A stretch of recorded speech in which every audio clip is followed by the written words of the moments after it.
I have 1 can of plum tomatoes in a food processor, and I'm going to pulse it until they get mixed up really good. I'm going to lightly crush 10 cloves of garlic. I'm going to chop up some flat leaf parsley.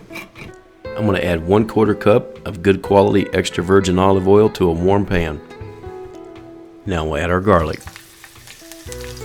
Time to put our pasta in some boiling water. Now that the garlic's getting a little bit of color on it, we're going to add our tomatoes. Now this will splatter and make a mess, so be ready. Now we'll season with a little salt and crushed red pepper, and then we'll let it simmer for 2 minutes.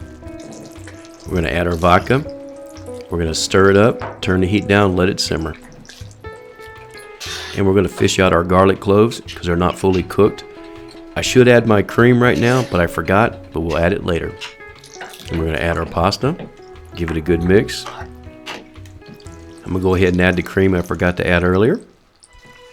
Then we're going to add some flat leaf parsley and check our seasoning for salt and crushed red pepper. Let it simmer until the sauce is thickened up and clings to the pasta. Then we're going to plate it up. Then we're going to make it rain Parmesan Reggiano and just a touch of parsley for color.